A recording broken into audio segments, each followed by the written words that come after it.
श्रीराम जय राम जय जय राम.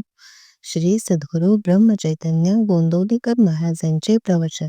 15 जून. मी फक्त एका नामातच आहे.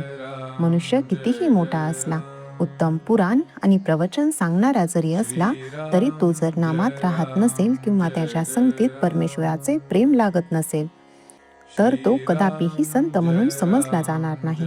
संतांचे नातेवाईक संत असतातच असे नव्हे. आपण नोकरी केली तर आपला मुलगा नोकरी करीलच असे काही नाही.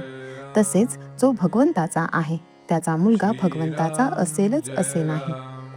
संत जरी झाला तरी त्याने 4 माणसांसारखेच वागावे. काहीतरी वागणे हे संतांचे वागणे नव्हे. अत्यंत निर्भयता हा संतांचा पहिला गुण होय.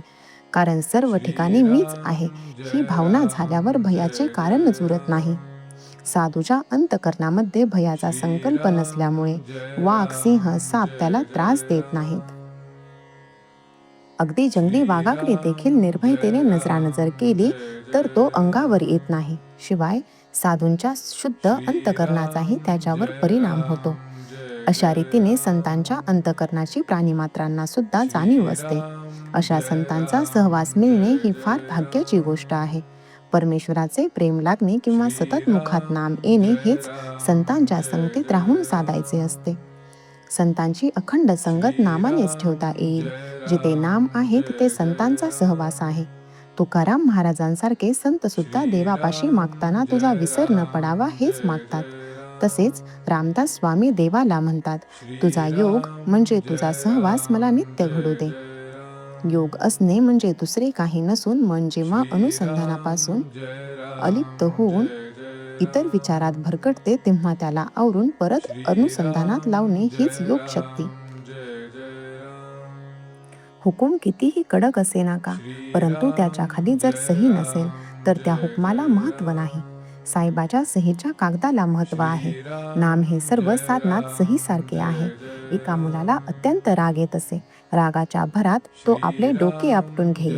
त्याला मी सांगितले, रोज स्नान झाल्यावर आपल्या पोटावर गंधाने राम नाम लिहून ठेव आणि ज्या वेळी राग येईल त्यावेळी त्या नामाकडे पहा. आणि त्या प्रयोगाने त्या मुलाचा राग आपोआप शांत झाला. खरोखर नामात किती प्रचंड शक्ती आहे. अनुभव घेऊनच पहा. मी आजपर्यंत सर्वांना नामच सांगत आलो आहे. मी इथे नाही, मी तिथे नाही, मी गेलो नाही, मी जात नाही, मी फक्त एका नामातच आहे. ज्याच्याजवळ भगवंताचे नाम आहे त्याच्या मागे पुढे मी आहेच. तुम्ही भगवंताचे नाम घ्यावे. ह्या पलीकडे सत्य सांगतो, मला कसलीही अपेक्षा नाही. श्रीराम जय राम जय जय राम. श्रीराम जय राम जय जय राम. श्रीराम जय राम जय जय राम. श्रीराम जय राम जय जय राम. श्रीराम जय राम जय जय राम. श्रीराम जय राम जय जय राम. श्रीराम जय राम जय जय राम.